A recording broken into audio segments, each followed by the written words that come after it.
All Indiana Politics is your premier source for Indiana politics, focusing on issues that matter to you. I still want us to be the best in the Midwest. We can't afford another lockdown. Give the citizens of this country the relief they need. Education in the state of Indiana remains priority number one. In-depth, nonpartisan coverage. We don't know exactly where the economy will be in January. People are worried with good reason. Exclusive interviews with Indiana's political leaders. We have the resources here in the state of Indiana to care for those who are in need. Expert analysis on critical legislation. We need to reform those laws. This recovery is going to take some time. We've got to anticipate that there'll be a budget shortfall. From Wish TV, this is All Indiana Politics Podcast on the All Indiana Podcast Network.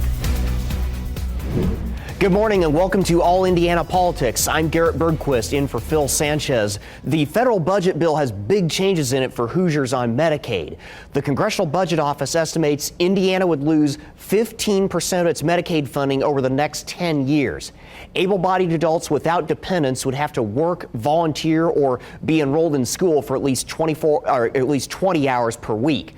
There'll also be a new copay of up to $35 on adults with incomes between 100 and 138% of the federal poverty line. There are exceptions for services such as primary care and mental health care. In addition, people who got coverage under the Affordable Care Act expansion would be subject to redetermination checks every 6 months. Senator Todd Young says the One Big Beautiful Bill Act will deliver the largest tax cut in history for working and middle-class Hoosiers, expand the child tax credit, spur new economic growth and job creation, and advance President Trump's agenda. He also praised its investments in the military and in research and development. Senator Jim Banks says, I'm proud to support the biggest tax cut for working families in American history. This bill delivers on President Trump's promise to secure the border and strengthen our military while also making the largest spending cut ever. I'll keep standing with President Trump in the Senate to get results for hardworking families in Indiana. Meanwhile, Democrats here in Indiana say the bill's Medicaid provisions could leave thousands of Hoosiers without Medicaid coverage. They also say could close rural hospitals. I sat down with State Representative Carrie Hamilton to discuss her concerns. Let's bring in State Representative Carrie Hamilton. Representative, welcome to the show. Thanks, Garrett. Glad to be here. Out of everything in the federal budget bill, what do you believe is the most impactful specifically to people living here in Indiana? Well, I think it's really important to say, first off, that it's a $3.3 trillion cost.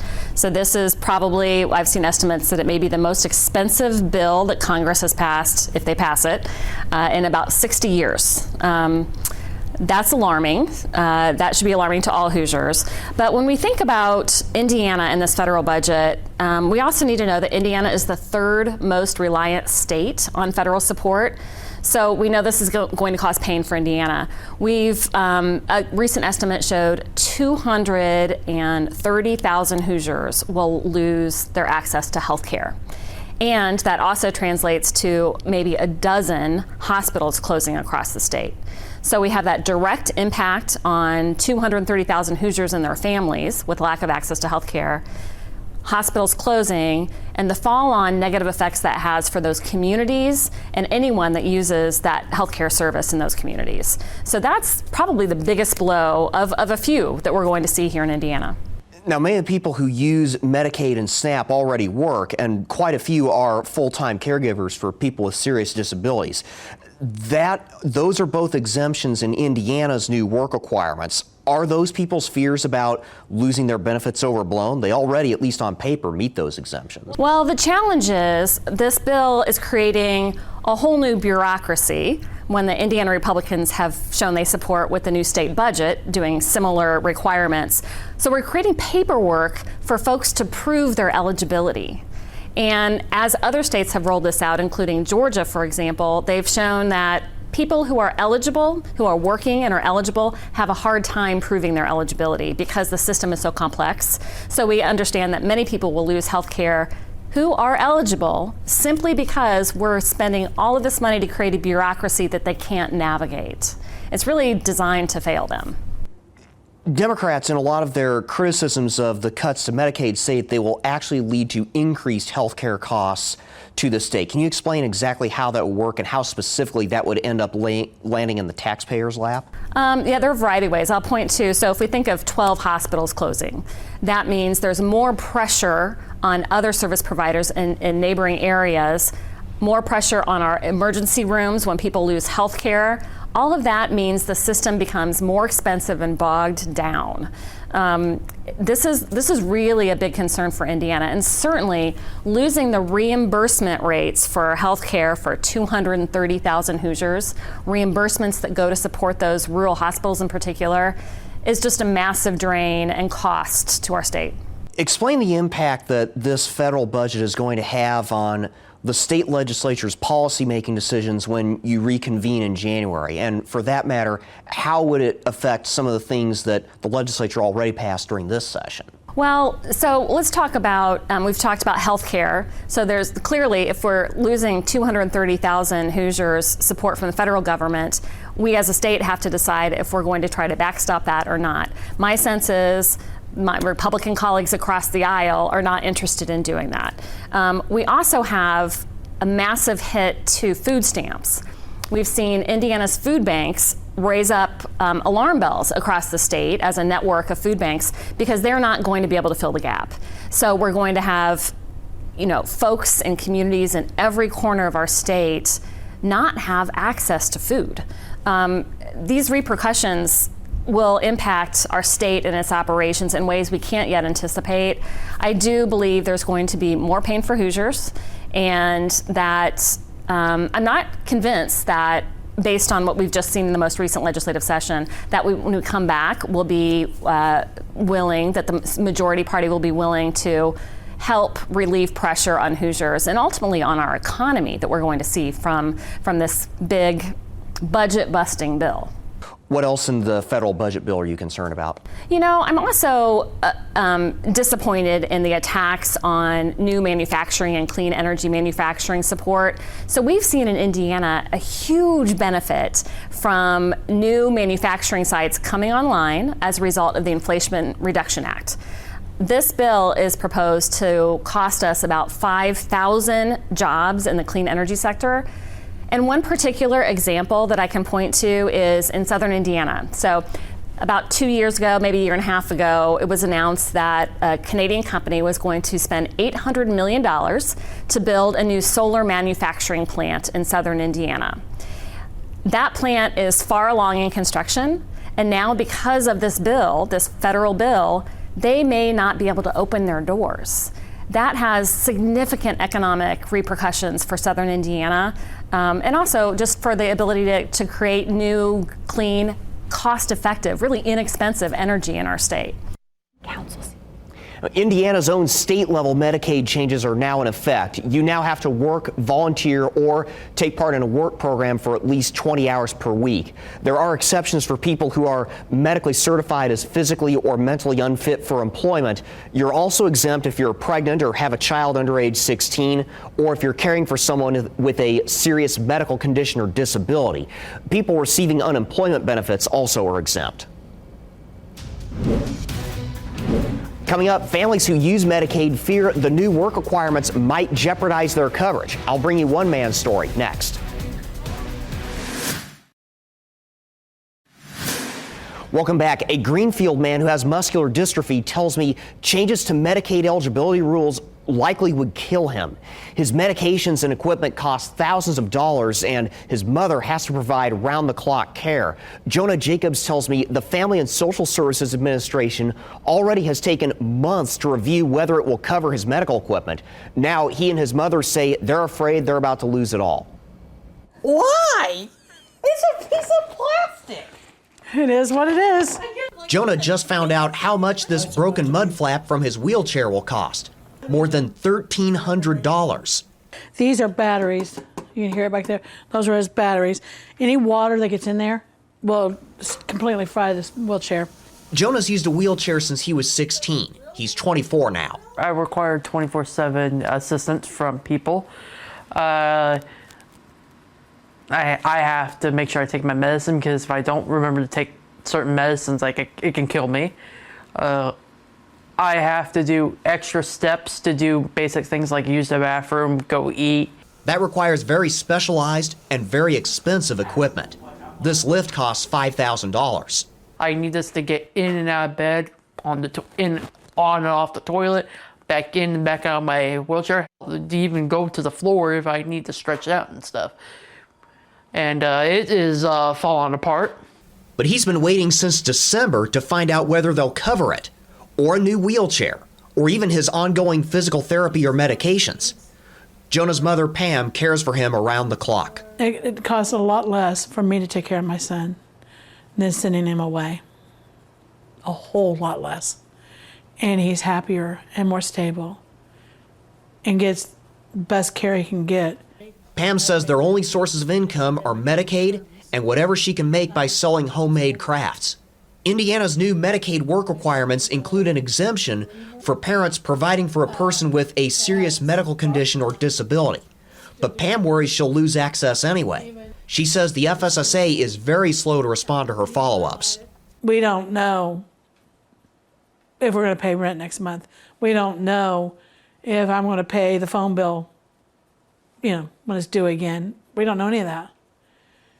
Because once it stops, it's going to take everything. ARC of Indiana's Kim Dodson says she's fielding more and more calls from worried families like Jonah's. Her organization advocates for people with disabilities. A delay is very common that we're seeing right now for people, and it's really putting forward a lot of anxiety to people who are just trying to live their lives. Dodson says the mandatory 5% spending cuts at all state agencies mean the FSSA might not have enough caseworkers to review cases like Jonah's. I think we are, potentially going down a path where that's going to become harder and harder, and that could potentially lead to institutionalization for people with disabilities. The FSSA tells me the work requirements in SEA 2 have not gone into effect, and Medicaid determination would be based on the requirements in any federal legislation passed and SEA 2. There are a number of exemptions at both the federal and state level, and each individual's situation would need to be evaluated to determine if any work requirements would apply to them.